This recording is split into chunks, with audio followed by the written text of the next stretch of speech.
A síndrome de burnout ou a síndrome do esgotamento profissional é um distúrbio emocional com sintomas de exaustão extrema, estresse e esgotamento físico.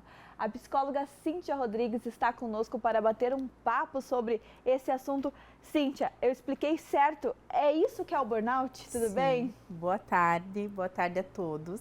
Isso mesmo, o burnout ele é o esgotamento do estresse crônico que o colaborador de uma empresa acaba desenvolvendo no decorrer do tempo. Até estava antes conversando com a minha irmã referente a esse tema. Será, Cíntia, mas é porque eu não gosto do meu trabalho? Não, não, muito pelo contrário, é porque você ama o teu trabalho. E quando você ama o teu trabalho e você tenta de alguma forma se dedicar ao extremo, fazendo com que você acaba tendo prejuízos na tua rotina, como sono, alimentação, uma mudança muito brusca no humor, na forma como que você lida com as situações, isso faz com que você já possa perceber alguns sinais do burnout.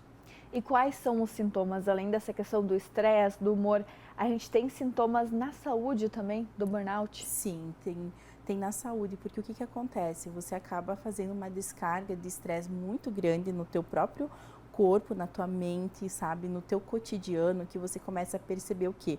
Um cansaço, às vezes até uma perda de memória, você não consegue dormir direito. Eu já tive alguns pacientes que chegava no domingo, começava a ter crises de ansiedade porque sabia que na segunda-feira ele iria ter que trabalhar com uma grande demanda de problemas referente ao trabalho. Então, o fato de você ter uma sobrecarga daquilo e muitas vezes não ser valorizado pelo trabalho faz com que você venha a ter essas demandas. Como a gente diferencia o cansaço do burnout? Porque às vezes a gente tem semanas que são mais puxadas, semanas com mais trabalho, que a gente chega na sexta-feira e só quer descansar. Sim. Quando para de ser cansaço e já começa a ser essa síndrome de esgotamento? O cansaço é por uma situação pontual. Ah, eu estou cansada porque eu acabei demandando muito esforço em tal atividade. E isso vai acontecer o quê? Ah, de 1 a 2 a 3 dias.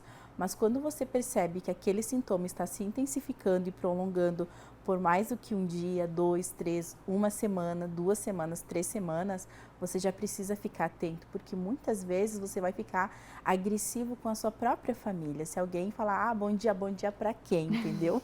Então, você começa a perceber, só que muitas vezes o que é importante, eu percebo muito isso em clínica, é que às vezes o próprio paciente não se percebe dessa forma.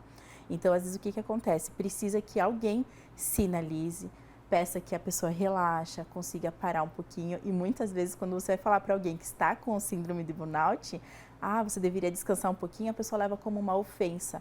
Então, é aí que tá, entende? Você acaba ficando muito enrijecido, rígido, e até o teu olhar para o mundo muda, sabe? Já tive pacientes que falavam assim, não, mas o meu irmão não trabalha, meu irmão isso, meu irmão aquilo. E quando eu perguntei, mas será que você também não gostaria de descansar um pouquinho?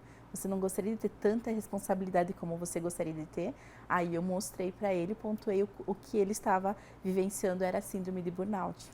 Que eu acho que ainda existe um certo preconceito e até como você disse no começo, quem sofre normalmente ama muito o emprego. Então de olhar assim, não, eu amo fazer isso, mas eu preciso descansar, eu acho que ainda existe esse preconceito. E tem como a gente perceber no outro que ele está com a síndrome de burnout? Estou no meio dos meus colegas, estou vendo que algum deles está tendo esses sintomas. O que eu devo fazer e como perceber também? Às vezes, você começar, ao invés de apontar para a pessoa, porque muitas vezes ela já vai levar como uma ofensa, perguntar, tu te percebe nessa situação? Tu te percebe você adotando esse comportamento? Tá vendo que você está exagerando esse humor, essa intensidade da situação que você está levando?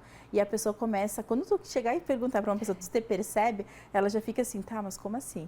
Aí ela começa a se olhar.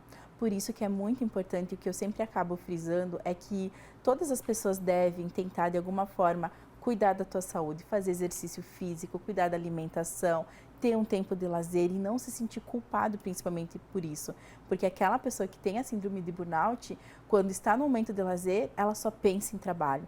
Então, quando você questionar a pessoa, percebe que você está só pensando no trabalho o tempo todo, inclusive nos finais de semana e nas férias, e geralmente a pessoa que tem um burnout, ela adota uma postura muito frequente de vender as férias. Por quê? Porque acha que ela é muito valiosa para o trabalho e que ela não pode desperdiçar o tempo dela descansando. Ó, já fica um alerta para quem está se identificando por aí. E como funciona o diagnóstico, Cíntia? Tem que ser feito por um profissional da área psicológica? Quais profissionais procurar?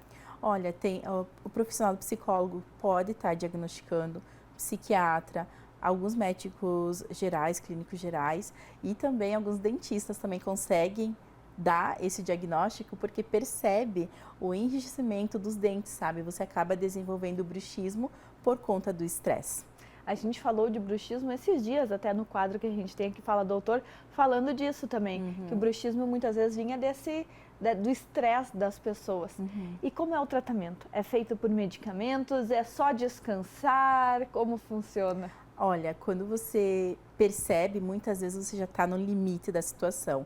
Então, o importante é buscar ajuda psicológica e também psiquiátrica, muitas vezes. Então, já chegou pacientes que eu consegui conduzir apenas com terapia e teve outros que eu sugeri para que ele fizesse o acompanhamento em conjunto com a terapia com o psiquiatra, porque a ansiedade estava muito exacerbada em cima daquela situação. Então, chegava no domingo, o paciente sofria realmente, chorava e não queria aquilo, mas ele amava aquilo que fazia. Então a gente precisou trabalhar isso e hoje, eu vejo assim a evolução desse paciente, foi uma situação de somente diminuir a carga, diminuir a intensidade, se perceber, se entender e ter umas válvulas de escape, que seria o quê? Atividade de lazer, atividade física, um tempo de qualidade com as pessoas que você ama, isso tudo auxilia e ajuda na prevenção do burnout. Então, eu sempre falo isso, tenta se prevenir para você não sofrer aquilo. Eu ia perguntar exatamente isso, tem como a gente prevenir, então, fazendo essas coisas? É atividade física, é tendo momentos de lazer? Conversando sobre as emoções, a terapia não é somente quando você está num sofrimento muito exagerado. Você pode procurar de uma forma onde você não vá para o caminho do sofrimento e assim depois ter que trabalhar essa parte. Você pode trabalhar sim para não chegar nesse ponto, nesse diagnóstico. E para finalizar, Cíntia, como as empresas podem se preparar para falar desse assunto? Porque às vezes pode existir até um preconceito da empresa também. Eu vou falar de síndrome de burnout, meus empregados vão achar todos que estão, vão começar a arrumar desculpa. Como as empresas trabalham esse assunto? As empresas elas podem estar investindo em palestras, em preparar a liderança, porque muitas vezes o burnout vem por uma má gestão também, no sentido do enrijecimento, uma inflexibilidade, tratar às vezes as pessoas como uma máquina e não como um ser humano, entende? Então a gente precisa ter essa sensibilidade para isso. Ontem mesmo eu fiz uma palestra para uma empresa e foi muito lindo, sabe, essa pausa, porque até foi dado como um feedback de que bacana fazer esse momento para trabalhar as emoções e entender sobre isso e perceber o quanto é importante ouvir dos colaboradores, porque querendo ou não, se a empresa é minha, eu tenho que cuidar de quem está comigo. Com certeza. Muito obrigada, Cíntia. E já fica esse alerta para o pessoal de casa, né? A gente sabe que trabalhar é ótimo, ainda mais quando a gente segue coisas que a gente ama fazer, segue os nossos sonhos, mas a saúde sempre em primeiro lugar. Então, é bom dar aquela descansada. Quem está de feriado, já aproveitar esse feriado também para dar essa descansada na mente, para fazer algo que gosta e curtir um pouco mais a vida.